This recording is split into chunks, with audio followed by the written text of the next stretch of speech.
मैं इस चुनाव में कांग्रेस के उम्मीदवार जयप्रकाश भाई पटेल का समर्थन कर रहा हूँ।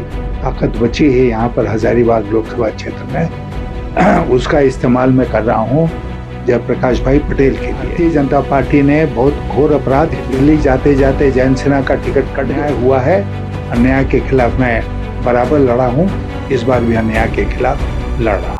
नमस्ते, मेरा नाम रितेश है। इस वक्त आप न्यूज भारत देख रहे हैं। वर्ष 2024 का चुनावी माहौल है और देखा जाए तो झारखंड में पिछले दफा जो 14 में से 12 सीटें बीजेपी ले गई थी, 2 सीट जो है यहाँ के गठबंधन को मिला था।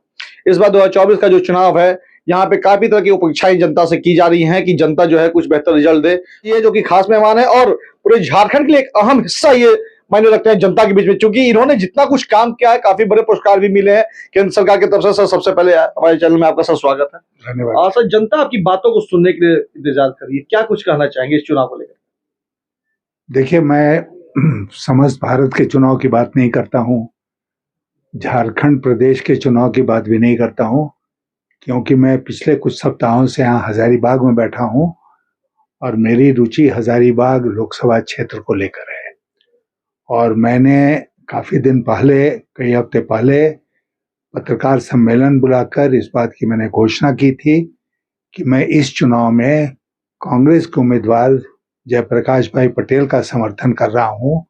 मेरी जो भी ताकत बची है यहाँ पर हजारीबाग लोकसभा क्षेत्र में, उसका इस्तेमाल मैं कर रहा हूँ जयप्रकाश भाई पटेल के लिए। और वो इस कारण कर रहा हूँ क्योंकि मुझे लगता है कि भारतीय जनता पार्टी ने बहुत घोर अपराध किया जयंत सिन्हा का टिकट काटकर। जयंत सिन्हा के खिलाफ कोई शिकायत नहीं थी।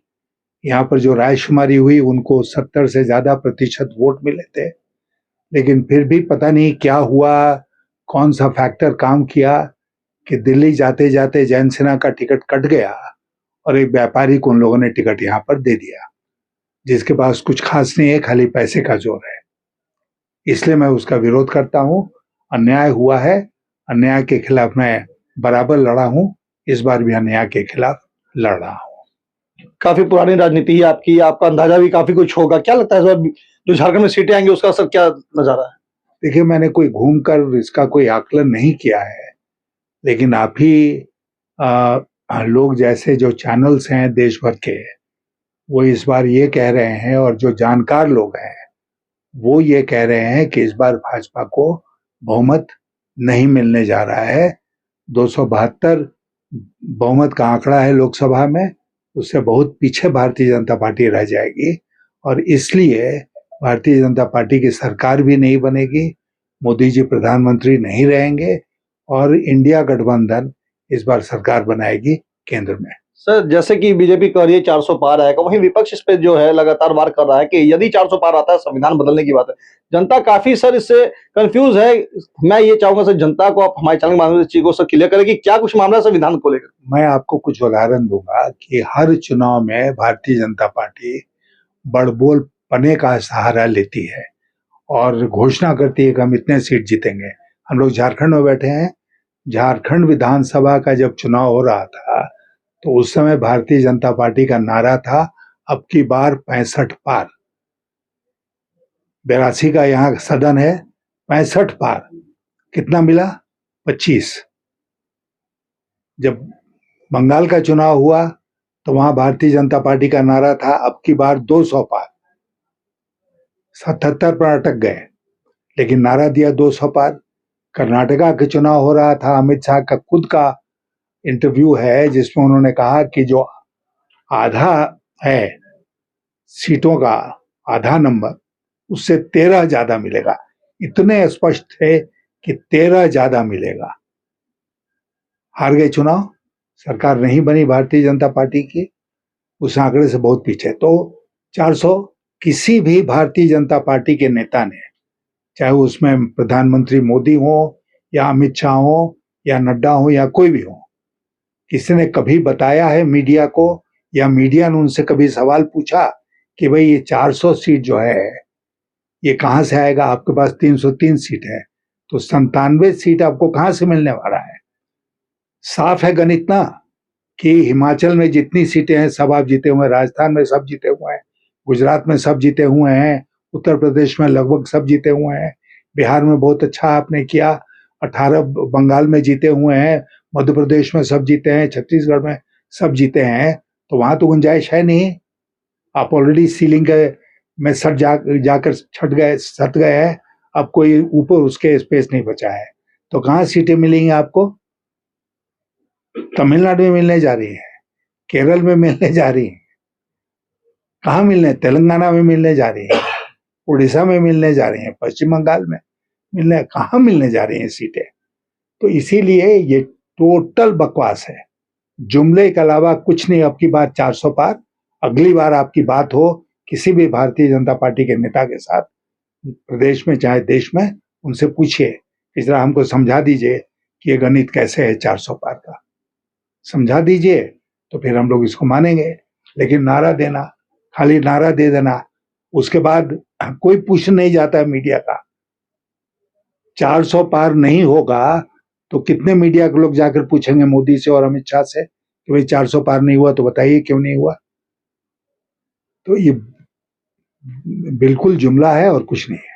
सर, जैसा कि हजारीबाग का जो गणित कर रहा है, पिछले बार जो भी 2 विधायक है, दोनों यहाँ बीजेपी से थे, एक जो है बीजेपी की टिकट से लड़ रहे और एक जो है कांग्रेस का दामन थाम लिया। जनता क्या कुछ कहीं कंफ्यूजन में तो नहीं है? कोई कंफ्यूजन में जनता नहीं है, ना यहाँ पर है ना देश भर में है। और यहाँ पर स्थानीय मुद्दों पर चुनाव हो रहा है, और जैसा मैंने कहा कि भारतीय जनता पार्टी ने बहुत गलत काम किया कि जयंत सिन्हा का टिकट काटा और एक ऐसे व्यक्ति को दे दिया जिनका पूरा परिवार 4 पीढ़ी से किस धंधे में लगा है? शराब के धंधे में। और वो बहुत फक्र के साथ कहते हैं कि हम 4 पीढ़ियों से व्यापार में हैं और हम कोई ठेले पर चना बेचने का व्यापार नहीं करते हैं, ये उन्होंने गर्व से कहा है। तो भाई किस चीज का व्यापार करते हैं 4 पीढ़ियों से? दारू का व्यापार करते हैं, समाज का बहुत कल्याण करते हैं, सब लोगों को दारू बेच के पिलाते हैं। एक स्थानीय सवाल सर यहाँ पे आ रहा है कि मोदी जी लगातार कहते आ रहे हैं कि हमारे प्रत्याशी को ना देकर के मुझे देखिए, लेकिन सर जब स्थानीय मुद्दा होगा तो क्या यहाँ के मुद्दे को लेकर के यहाँ के स्थानीय जो प्रत्याशी हैं वो उठाएंगे या फिर मोदी जी उठाएंगे? कोई उनको देखने वाला नहीं है। यहाँ का लोकल चुनाव हो रहा है, लोकल मुद्दे पर चुनाव हो रहा है, और लोग ऐसे व्यक्ति को चुनेंगे जो दुख सुख में उनके साथ हो, ऐसे व्यक्ति को नहीं जो अपनी राजनीति को व्यापार समझेगा और अपने व्यापार को आगे बढ़ाने का काम करेगा। वो 10 साल से विधायक है, भाजपा के उम्मीदवार। 10 साल में उन्होंने क्या किया? अपने व्यापार को आगे बढ़ाया। लाखों की आमदनी उनको रोज होती है, करोड़ों की आमदनी उनको एक महीने में होती है। क्यों होती है? क्योंकि सब जगह व्यापार करते हैं वो। अब जाके यहाँ पर पूछ लिए कटकमदाग में, वहां पर जो कोयला का डंप है उसमें उनकी क्या हिस्सेदारी है, कैसे चल रहा है। तो विकास होगा तो व्यापार के अवसर आएंगे। तो व्यापार के अवसर अगर सांसद विधायक ले लेंगे, वही व्यापारी बन जाएंगे, तो बाकी लोगों का क्या होगा? हजारीबाग को जनता को क्या कुछ संदेश देना चाहेंगे हमारे चैनल के माध्यम से? आपके चैनल के माध्यम से मैं हजारीबाग की जनता को कहना चाहूंगा कि ये उनके लिए एक सुनहरा मौका है, इनको सबक सिखाने के लिए और भारतीय जनता पार्टी को ये बताने के लिए कि उन्होंने इस बार गलत चॉइस किया है, अन्याय किया है, और जनता उसका जवाब देगी। तो आपने सुना जैसा कि इन्होंने बताया कि काफी ऐसे राज्यों में जो चुनाव हुए उन्होंने काफी ज्यादा जोर लगाया था कि अब की बार इतना पार, इस बार भी वो जोर लगा रहा है कि अब की बार 400 पार, लेकिन ऐसा कहीं कुछ होता नहीं, सारी बातें जुमला होती है। चलिए ऐसे ही तमाम खबरों के लिए, अपडेट के लिए हमारे साथ बने रहे। मैं निर्वाचक हजारीबाग।